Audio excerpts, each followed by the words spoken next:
on YouTube, and then we'll get started in just a moment. Okay, very good. Okay, so tonight, amazingly, it's episode 49. I've been doing this close to a year now. And each week we have some new people coming in. We have a lot of people coming in on a weekly basis, which is fabulous. And tonight we're going to be talking about vegetables. Of course, I've always spent time talking about how important vegetables are. But the point that I like to make tonight is that sometimes we have these preconceived notions about vegetables. And there's also a lot of conflicting data out there, or conflicting opinions, I should say, lately as well. So I'd like to go through various different things so that you have a very clear understanding of the details about the families of vegetables, how to cook them, how to store them, how to wash them, things that you might not necessarily think about on a daily basis. And it's especially good for people who they feel like they just can't get more vegetables into their diet. And hopefully by the end of this, you'll really see some very clear and easy ways for, even if you're, even if you don't like vegetables, you're going to be able to see some things from tonight's class that are going to allow you to incorporate them in sort of a painless way. So let me share my screen and we will get started. So I've titled this Eating More Leafy Greens. And we're going to go through sort of preconceived notions. And that's what I say, what comes to mind when I say vegetables. We'll talk about my recommendations on how many and what type of vegetables I think everyone should be eating on a daily basis. We'll talk about the very important notion of families of leafy greens, because what you'll see, historically speaking, is that a lot of the vegetables that we think we're eating a variety of are actually coming from the exact same family of vegetables. And as such, we're not really duplicating what our ancestors ate. Our ancestors ate something like 55.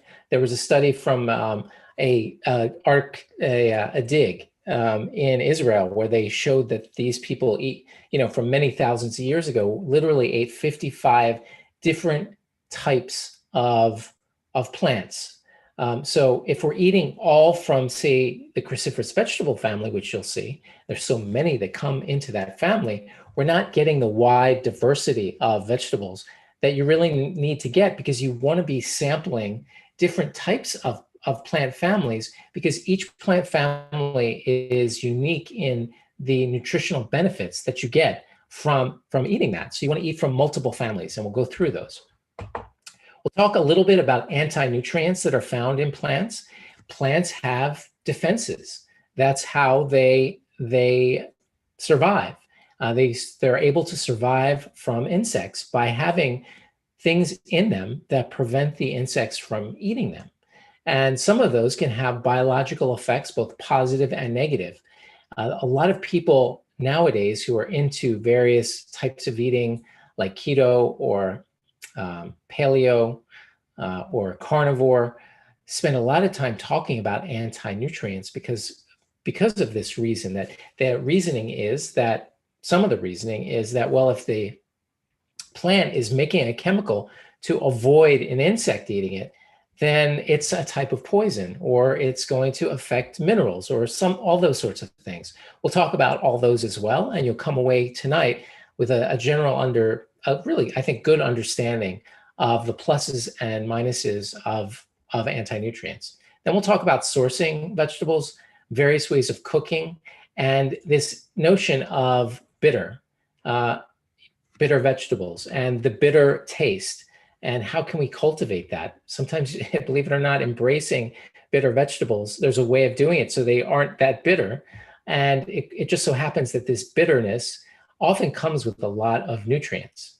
And we'll talk a little bit about that as well. So I would ask you, what comes to mind when I say vegetables? Well, it could be the dreaded veggie plate at those old office parties that no longer exist because of COVID.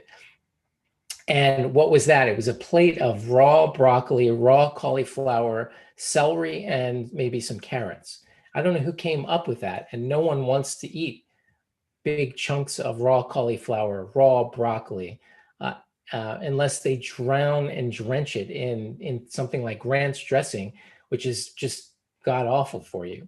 So maybe that comes to mind.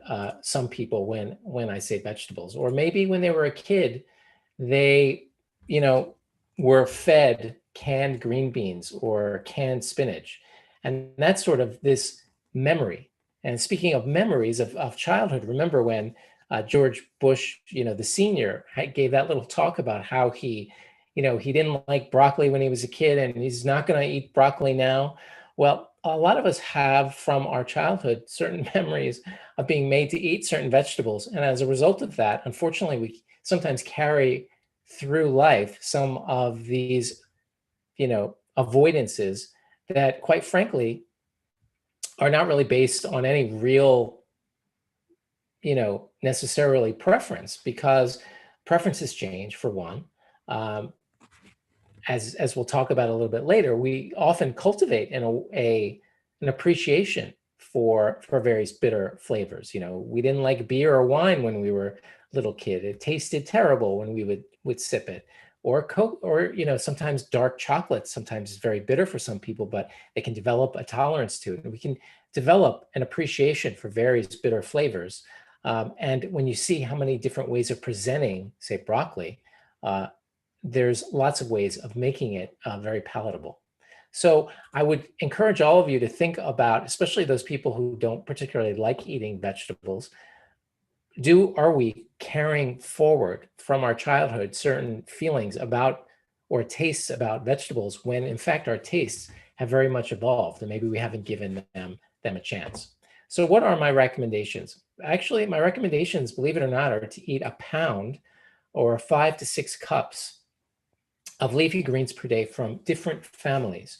Now, this is going to be one of the big themes of tonight's class, where we're going to be talking really about trying to enforce this notion that you want to eat from various different types of leafy green families, of different kinds of vegetables, so that you're going to be sampling from different nutrient profiles, so that you can get kind of a duplication of what our ancestors got by when they would forage and they would eat multiple kinds. There wasn't a lot of food out there, so they learned how to sample from all these different sources, and as such, they were really able to get this broad amount of nutrients in their diet. And I recommend sort of half raw, half cooked, but we'll go through that in more detail as we go through. So you've already been made aware, very much so, I've already mentioned it multiple times, that again, the theme of tonight's class really is going to be talking about different types of leafy greens and focusing on the families. And cruciferous vegetables are a real good case in point, because we know how this family of vegetables actually evolved. And it's actually very, very fascinating.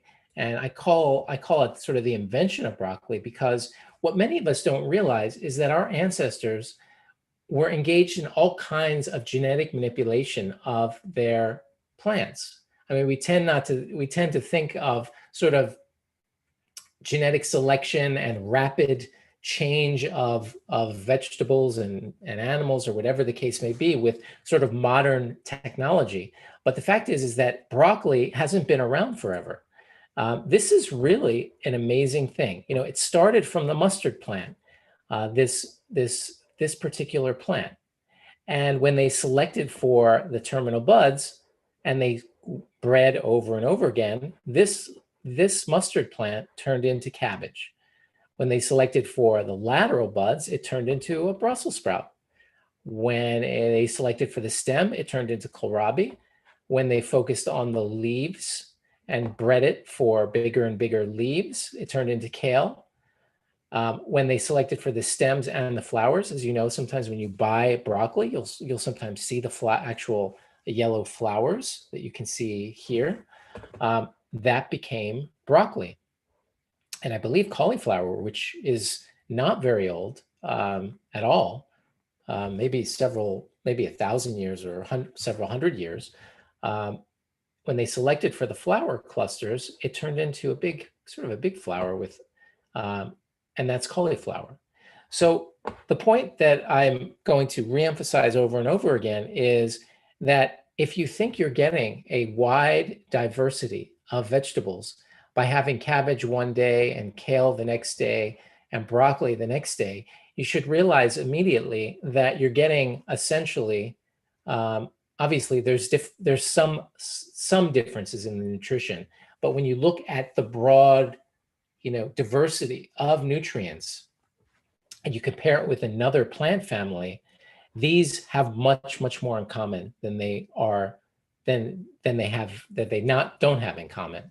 So if you're going to be sampling from various different kinds of vegetables, which is what you want to do for optimal health, try not to just focus on this family. So many of my patients will tell me that they eat a lot of vegetables, and they tell me, oh, I eat kale and I eat broccoli one night, and I had a cabbage salad during the day, and all these sorts of things. And then I have to explain to them that from a nutritional perspective, it's almost like they're eating the same vegetable over and over and over again. And we really don't want that to be the case. One of the articles that that I got this from had a nice little description. And it said about 2,500 years ago, wild mustard only grew in some parts of Europe and the Mediterranean. Its taste varied greatly depending on where it grew. Ancient Romans and Greeks soon realized that they could plant it for food, so they engaged in selective breeding by planting seeds from wild mustard with larger leaves. The result was the vegetables that we now call kale and collard greens. Selective breeding continued in the 1600s, so not that long ago, really, when people bred wild mustard with bigger leaf buds. The result was a new vegetable covered with lots of leaves. This was the first cabbage. Wild mustard selected for its bigger stems became kohlrabi. The ones with smaller heads became Brussels sprouts, and the ones with big flowers became broccoli and cauliflower. So this really is, essentially an amazing story.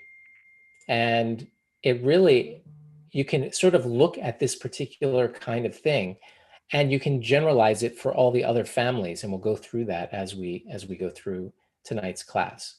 So again, you want to most of us are eating probably too many. I mean, cruciferous vegetables are fabulous, but you don't need to be eating them as the majority of your leafy green intake. There's no sense in that, because we want to have diversity. So broccoli, broccoli sprouts, cauliflower, Brussels sprouts, we've already gone through that. Leafy green parts, it also includes some other types of leafy greens. And they're not exact. Certain things will put these into sort of a crucifer family, but they tend to be somewhat different. Okay. So let's go into taproot greens. So believe it or not, beet greens are really delicious, and there's lots of ways of using them. I like them steamed or sautéed with a little olive oil and garlic. But even carrot tops, believe it or not, are edible. Usually, most people who are eating them will chop them finely and blend them into like a pesto. That's sort of how I've seen it. Parsnip greens are also edible. One thing you need to be careful with parsnip greens is they have a chemical on them that when you get it on your skin and then the sun shines on it, you can get something called phytophotodermatitis, which we see in the office from time to time. And it's also, so it's a chemical that makes your skin sensitive to sunlight. And then you basically get a burn just, with a very short exposure to the sun. That can also be found, oddly enough, in some citrus plants, as well as certain celery, surface of celery as well. Radish greens are also edible, believe it or not. They have that furry kind of thing but when you cook it, the furriness sort of goes away. And all turnip greens, which many of you probably have family, maybe history where people would make turnip greens and beet greens. So here we have various different leafy greens that some of us sometimes just throw away. We should always keep in mind that, believe it or not, there's lots of different nutrients that are found in these, and it's something to keep in mind. Next is sort of what I classify as a weed family, and there are so many. And it's amazing that, believe it or not, we are surrounded by food, and there are all kinds of foraging classes and courses. Not that I recommend that you start picking weeds around your house, because obviously people are spraying pesticides and who knows what. But the fact is that it is really an amazing thing that if you look around you and you're able to identify various types of edible weeds, we think of them as weeds and we sort of disregard them, but these are incredibly nutrient dense. Bittercress, chickweed, of course, dandelion. You can now buy dandelion greens. They're incredibly nutritious and make an incredible salad. Honeysuckle, I make special note of purslane, which you can buy in grocery stores, select grocery stores now. It's an incredibly nutritious plant. It's best cooked because of the oxalates. We'll talk about that a little bit later. But it can be eaten raw. And amazingly, it's high in what's called ALA, which is the precursor it's basically a precursor of omega-3s. Something like that you would see, say, in flax has that same ALA. Well, this is a green vegetable that is high in omega-3 fats, a precursor. It's an incredible thing. And oddly enough, it tends to grow between cement or on the sidewalk. Of course, you have to take a foraging course. You have to learn these things before you go out and sampling weeds. But the point I'm trying to make is we live in an incredible world where if we were able to, if there's a lot, across from your house that is sort of overgrown, or you're near the woods, it's amazing the amount of food that actually we're surrounded by in the form of these sort of edible weeds. Of course, there are a lot of weeds that are not edible and poisonous, and of course you have to learn that. Next would be the lettuce greens. And lettuce greens are very interesting. They're from a family of plants. I don't remember it's like Asteraceae or something, but basically they're from the daisy and sunflower family. So these evolved as flowers. And just like we spoke about the cruciferous vegetables, when they were sort of bred into various different kinds, really it's essentially the same story here, that they all evolved into different kinds of leaves from the exact same family. So while it's quite nice for you to switch from romaine to red and green leaf lettuce or Bibb lettuce, the same principle goes, that sure, it's nice to rotate, but you want to get some lettuce greens, you want to get some cruciferous vegetables, and you want to throw in some other leafy greens into your diet as well. Don't just go back and forth between cruciferous vegetables and lettuce greens, which is what a lot of so-called, health conscious, high vegetable intake kinds of health enthusiasts do. Next are the chicories. Obviously, many of you are familiar with like chicory coffee. That's, it's like a non-caffeinated coffee substitute. But the chicory family, it consists of these types of lettuce that are often included in salads. So endive, you can make endive boats. You can stuff them with some nuts and cheese or something of that sort. There's radicchio, frisee, and escarole. Now, all these are slightly bitter. And so they do often require you to develop a taste for them. So how do you do that? We'll talk more about bitter at the very end of tonight's class, but suffice it to say now, I'm going to be telling you that when you continue to eat, when you continue to slowly eat these, believe it or not, they will start to become less bitter to you. Something happens in your saliva, you actually build up this sort of resistance to the taste.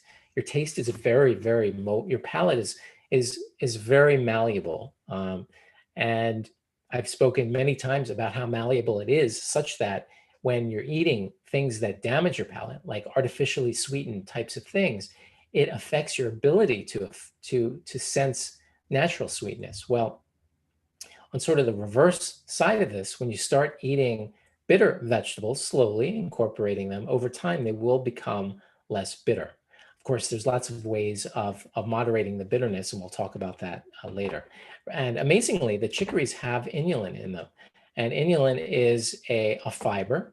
It actually has a little bit of sweetness to it. So chicory is sometimes, and inulin are sometimes used as not only as a thickener because of the fiber, but they also have a little bit of a sweet flavor to them.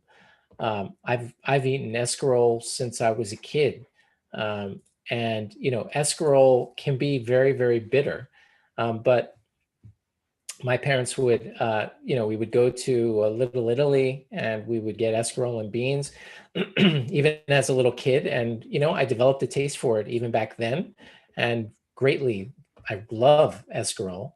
But if you were to give that to someone who's never had it and who has a natural sensitivity to bitterness, they'll think that it's bitter. But as you can see here with endive, radicchio, and frisee, which all can be found at local grocery stores now, this is in a different family than the lettuce greens. So what a perfect way of making a more nutrient-dense salad to include a few of these, maybe endive or radicchio, with sort of the mild-tasting romaine. So you get a little bit of the bitterness. That's not going to upset if you're sensitive, but then you're crossing these families to get more of a nutrient density more nutrient variety, I should say. Next, of course, I shouldn't say of course, but next is the amaranths, the various kinds of chard and spinach. So again, thinking about, say, kale, a lot of people like to eat, or eat. It's a trendy, still sort of a trendy vegetable. But if you're eating that and broccoli and alternating, I know there are people out there who do that. Then, well, how can we incorporate another leafy green that isn't a cruciferous vegetables? Well, you can see those multicolored types of chard that are at the store. Now, these are reasonably bitter, but when you cook them, chards, when you chop them, saute them, or steam them, they with garlic and olive oil, just very simple. They have a very spinach-like flavor. So if you like spinach and you want to, but you want to include something with more colors, because as many of you know, the more colors you incorporate, the more benefits to your overall health. Then get the rainbow chard, chop it up finely, saute it, and that's going to, again, diversify the amount and type of vegetable families that you're eating. Okay, so next and last but not least, of course, are the herb greens. Things like cilantro, which can really grow like a weed. And of course, all of us know it has, incredible antibacterial and antiviral properties, the oil, but, and many of you have trouble. There's a genetic marker that some people, when they eat cilantro, it tastes like soap. But that's sort of a genetic thing. And if you have that, then don't eat cilantro. But most of us love some cilantro mixed in with salsa, or chopped finely over fish, or there's so many ways of incorporating that into your diet. Amazingly, the mint family has a lot of descendants, so to speak. Thyme, marjoram, oregano, basil, sage, rosemary, lavender, and savory all of these are sort of descendants of the mint family. Um, I would say that we think of these being used generally in small amounts, but not every culture is like that. I lived in Los Angeles for many years, and there's a large Persian community there. And when you're invited to their house, for dinner, a Persian family, they'll often have basil as a snack. Just, you eat it before dinner, just literally taking leaves of basil as a snack. So all of these, of course, we think about them as adding little bits, but they can also be eaten in decent quantities as well, especially oregano and basil. Now, when it comes to these, it is true that the descendants of this family tend to have some very unique characteristics. There's certain things that are in rosemary that don't exist, of course, in any of these. So these sort of herbs tend to be fairly potent in terms of their uniqueness when it comes to descending from a common ancestor. Nonetheless, it's still another way of incorporating things into your food, leafy greens. Let's not forget about parsley. Again, people tend to think of it as bitter, but again, it can be incorporated. It can be chopped finely and incorporated into so many different things, including lettuce greens. Dill, which is fabulous for soup and has a mild flavor. All these things should be tried as well. Rosemary and chives as well. Okay, so I think you get the point. And the point being that there's lots of vegetables you're probably not eating, and there are probably vegetables that you're eating that are just sort of clustered in the same family. So broaden yourself out and pick them from different families. Let's talk about these anti-nutrients, because when the anti-vegetable crowd, who's, believe it or not, out there these days, they are going to be talking about sort of anti-nutrients. I spoke to you about plant defenses briefly, and this is essentially what's going on. So these are all sort of plant defenses. In the cruciferous vegetables, these glucosinolates, they're found, you get more of them in raw cruciferous vegetables. This can interfere with your thyroid. But again, you have to eat an enormous number of cruciferous vegetables. One case report was a woman who was eating an incredible large quantities of raw bok choy per day, like pounds of it per day, and she developed a goiter because of that. Now, if someone has thyroid issues, I don't recommend that they have raw cruciferous broccoli slaw salads and chopped cabbage salads.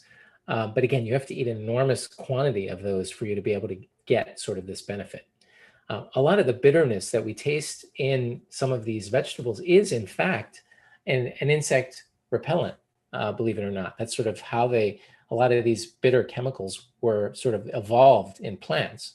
Lectins, which have become very popular over the last several years because of, a Dr. Gundry, who wrote a very good book called The Plant Paradox, who sort of highlighted lectins quite a bit. Found in beans and greens, they can interfere with and irritate the gut, and they can interfere with some absorption of some minerals as well. There are ways of cooking beans and grains such that you can reduce those amount of lectins. And generally speaking, we learned this from our ancestors when they basically soaked, sprouted, fermented, or cooked these sorts of vegetables. They learned a long time ago that in order to get the best benefit from these sorts of vegetables, or beans and grains as an example, that soaking, sprouting, fermenting, or cooking would reduce the risk. Unfortunately, these days, people who have really unfortunate damage to their gut, sometimes going on a lectin-free diet can be very, very helpful. But we're talking about leafy greens today, and lectins are really not much of an issue. Note about oxalates. So oxalates are found in we think of them as in spinach, but they're also in beet greens, and a whole host of things that I've listed here: rhubarb, Swiss chard, endive, kale, sweet potatoes, peanuts. The point to make here is that, generally speaking, again, you have to eat an enormous quantity. If you have a history of, say, kidney stones, then going on a low oxalate diet, avoiding these vegetables, is something that you would want to consider. But for the general population, if you are concerned about oxalates, then of all the cooking methods, boiling has been shown to be most effective. But again, if we are doing what I recommended, which is sampling little bits from all these different families, or maybe not so little, but at least sampling from different vegetables, then different families, then you're really not going to have to worry about that too much. And most of us are going to be cooking anyway, most of these vegetables. Phytates, which are grains, seeds, beans, and some nuts. These basically absorb minerals. And so there could be an issue with mineral absorption. But again, soaking, sprouting, fermenting, and cooking generally gets rid of most of them. And oddly enough, phytates, as well as saponins, which we'll just mention next, have some benefit. They do have some antioxidant effect. So so it's sort of a, there are pluses and there are minuses. And so it goes with anything that we eat, there are pluses and minuses. It's really all about the amount that we're getting.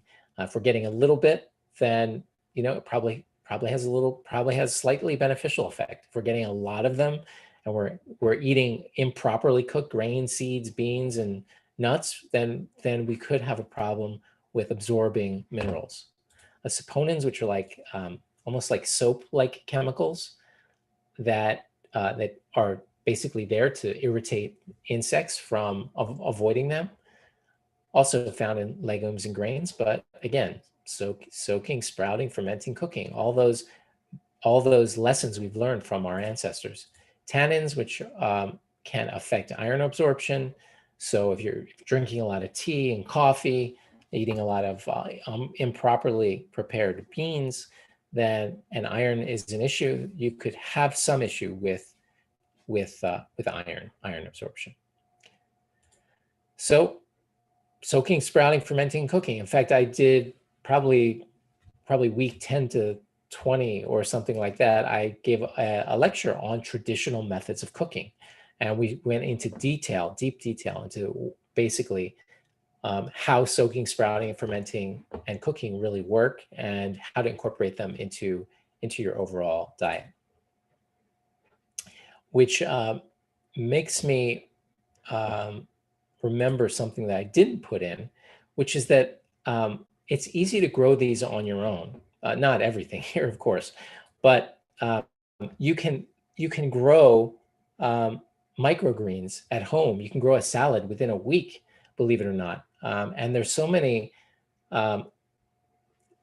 speaking of, I guess you could call it almost like a taproot green, but pea shoots are incredibly delicious, and you can literally grow them. Literally in 7 to 10 days, and you can have pea shoots that are this big. In fact, I buy huge bags of pea. This is basically to grow pea shoots. So this is peas for sprouting, and you can get amazingly green. My mouth is watering just thinking about how delicious this is. And you literally can have a huge bag of leafy greens just from growing them within 7 to 10 days. It's pretty incredible. So I would recommend all of you just buy a microgreen kit at home. You can grow, one of the most popular ones is to grow amaranth, where you get sort of this red violet type of like salad green, essentially growing right out. And at the end of the week, you just snip it off and put it in a salad. It's amazing, really. So, and it's incredibly easy. So highly recommend growing microgreens. Okay, so, and then what about other poisons? And these technically are insect poisons. Caffeine is in the plant to paralyze insects who try to come in and eat it. Capsaicin, the red pepper plant, which has other benefits to it in the human body for numbing pain in the skin and such. That's there too to repel insects. And it makes sense, of course, if an insect is going and is trying to munch on a red pepper plant, it's probably not going to be all that happy. For us, we go after these poison, quote poisons, because the stimulant effect makes us feel good, and capsaicin has a tendency to release neurotransmitters that sort of make us feel good as well. So there are pluses and minuses to everything in nature. And in a way, I sort of see it as this amazing symphony of chemicals that, that we're just learning about now. And, I always say that I've mentioned many times that there was a study done, an article that was written about how we only know, maybe something like 150 to 200 of sort of the beneficial plant chemicals that exist in plants. Those are the ones that have been studied at length. And there's something like 50,000 chemicals that have yet to be studied in detail. And how amazing is that? It's another reason for you to vary between families, because you want to get as many of these chemicals that, these beneficial chemicals that we don't even know anything about. All right, so let's get into sourcing. Obviously, organic or not. Well, someone sent me, I believe they're in tonight's class, an article about how someone was saying that, it's no difference if you get organic or not. And the point of that is that there are toxins for sure. And of course, not everyone is going to have a negative effect to getting some pesticides, but there are plenty of people who it does contribute to various problems that they have, and they may not even know it. So you always want to look for the cleanest. As I always tell people, you always want to try to continually over time optimize the food that you're eating. Continually try to increase the quality that you're getting. Where you might be familiar about the Dirty Dozen. Obviously, we all can't afford buying organic all the time. So the Clean 15 are basically, it doesn't matter whether you buy organic or not, essentially. And these are, I'll just read through them very quickly, but you can search for Clean 15 and you can get them. But basically it's avocado, sweet corn, pineapple, onions, papaya. You have to be careful because they're almost all genetically modified. Frozen sweet peas, eggplant, asparagus, cauliflower, cantaloupe, broccoli, mushrooms, cabbage, honeydew, and kiwi. These do not need to buy organic for these if you want to save some money. Now, certainly there are probably some benefits to buying organic for these as well, but from a pesticide perspective, you don't generally have to worry about it as much. The Dirty Dozen: strawberry, spinach, kale, nectarines, apples, grapes, cherries, pears, tomatoes, celery, and potatoes. You should buy organic if you can. These you can search for these afterwards as well. I would love to take a foraging class. Of course, nobody is. I mean, with COVID, they probably aren't really happening, but they do have online classes. I have a book on. I live in Miami, and on foraging basically edible wild plants in Florida. It's a huge book.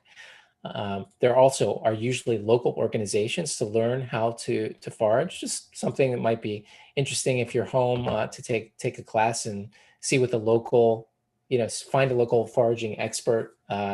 Maybe that's a little bit much, but something to consider. Okay, moving right along. We'll end this very soon. So don't forget about braising. Let's talk a little bit about washing. So if you're buying non-organic foods, or then even if you're buying organic, you want to rinse your vegetables really well. They have done studies between sort of these commercial soaps that they have that are supposed to take off the pesticide residue, and they really haven't been proven to be more beneficial than just rinsing. However, water is quite good. It should be soaked, not sort of just passed under the sink. And believe it or not, salt water or vinegar water or baking soda water, so 1 teaspoon essentially added of baking soda, these tend to outperform water in terms of rinsing your vegetables. So, so I think that's important. I'm a big fan of the salad spinner. I honestly I always thought it was sort of ridiculous when I heard that there was this contraption that people would use to dry out their salads. And then my sister was visiting me, and she brought me, because she knows I eat a lot of salads, and she was saying how she loves her salad spinner. So she bought me a salad spinner, and I thought to myself, and after she left, I sort of put it away for a little while, because I was like, it's kind of big, and like, am I really gonna use this? Can I just wash my salad? And okay, if it's a little wet, well, what it's great for is washing your vegetables. So I say here, it's not just for salads. It works great for all your vegetables, and you can still use the spinning function as well. But what you can do is you fill it up, soak your vegetables, put 1 teaspoon of baking soda in, let it sit in there, and rinse it up a little bit, and then use a spinner, and and then of course rinse it off, and then use a spinner to get it spinning, and then it's a good way of drying the vegetable that you're using. So I'm now a big believer in salad spinner. In fact, I remember once, years ago, when they started selling these, and there was almost like an infomercial on TV, and I thought to myself, who in their right mind would buy a thing to dry your salads? And it turns out that most restaurants use salad spinners, probably, obviously, because you don't want a wet salad. You want your dressing wet, but of course you don't want the lettuce wet. And from a convenience perspective, they all have salad spinners. So there you go for that. Ideas for raw. Don't forget cabbages and Brussels sprouts shredded in slaw. Of course, you don't want to do that too much, as we spoke about. Adding them to smoothies, hiding your vegetables into a fruit smoothie is really a good way of doing that. Dehydrators are quite good. I used to do a lot of juicing. I still drink juices, but vegetable juices, but I've been buying them. But when I did, I would take the vegetable pulp, and I would make these really, really delicious chips in the dehydrator that I would use to eat for hummus. And then dips, thinking about raw, if you take celery, or you take an endive, or any vegetable, really, you can use that to eat hummus, as an example. Of course, boiling and steaming. It's always good to have a steamer at home. There is a very big difference. If many of you haven't been,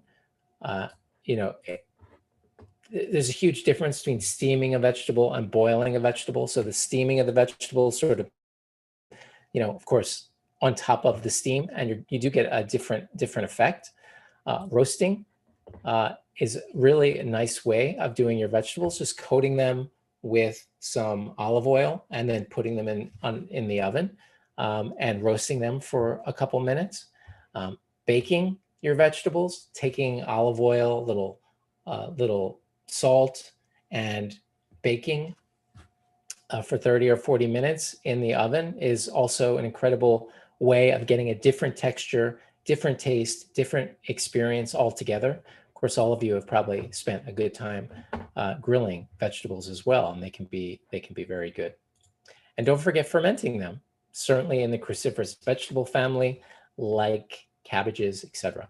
Okay, so these are obviously not probably a surprise to you, but what I would like to say is that if you are trying to get a certain, more vegetables in, and the only way you've had it is by boiling or steaming, then I would really, suggest that you try roasting, baking, or grilling and seeing how that goes.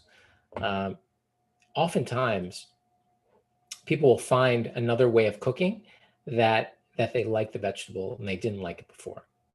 Okay, so we're going to end tonight talking a little bit about bitter. Bitter. There are people who are bitter, more than people who are more bitter than other people. But when it comes to taste, we actually have a gene, and some people are bitter tasters. They taste bitter more than other people, and therefore, unfortunately, it's very difficult for them to incorporate these certain types of vegetables into their diet.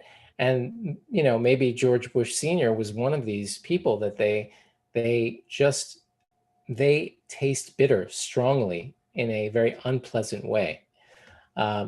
So for those people, obviously, the best thing is to focus on the non-bitter foods, but realizing that the bitter taste will lessen with age. And even for people with this sort of sensitivity to this gene, they are going to, with repeated exposure, it basically tastes better with time.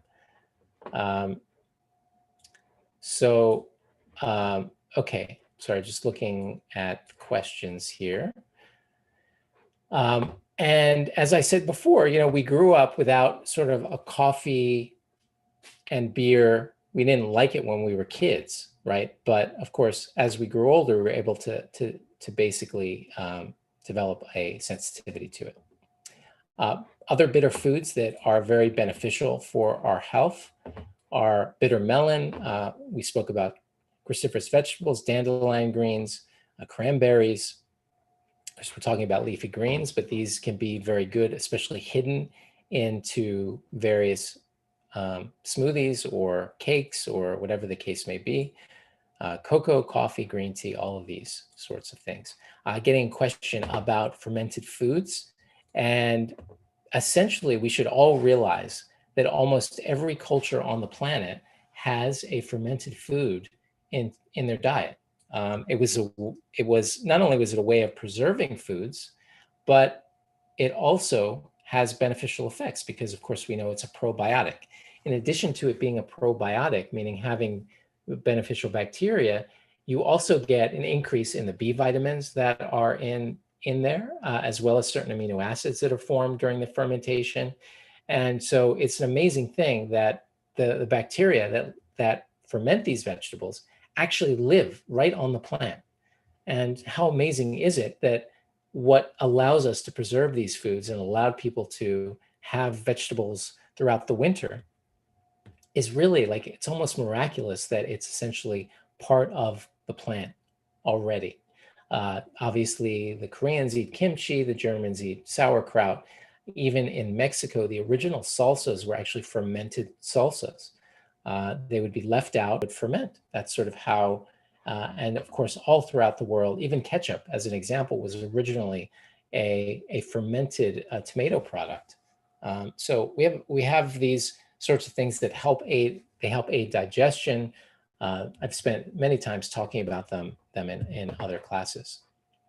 The difference, someone's asking about the difference between fermenting and pickling. So you can pickle something, generally, historically speaking, pickling and fermenting are almost exactly the same. However, nowadays, you can just put vinegar and you can pickle something with just vinegar.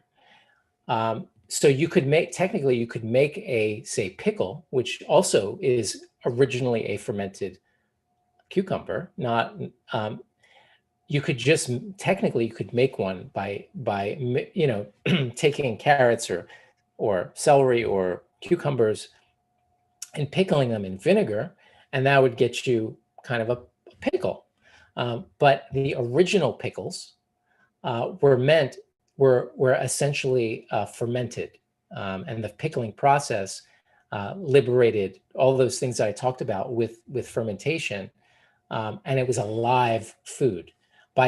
So that's really the big difference these days. You can pickle something in a natural fermenting way, or you can just pickle it with with vinegar, and it's really not a live food. So that's the difference. Thanks for your question, Todd. Okay, so I think I covered everything that I wanted to talk about tonight, and I appreciate everyone's attention and your questions as well. Next week, we'll be talking about inflammation and understanding why inflammation, this concept of inflammation, which is important for healing wounds and fighting infections, but in a chronic nature is responsible for the majority, believe it or not, like 6 out of 10 of the most common causes of death are basically from inflammation. So I want you to have real practical guidance to both measure and understand inflammation. And then the week after that, we're actually going to be talking about the cannabis plant and the pluses and negatives. I think there are actually quite a number of negatives that people are not paying attention to.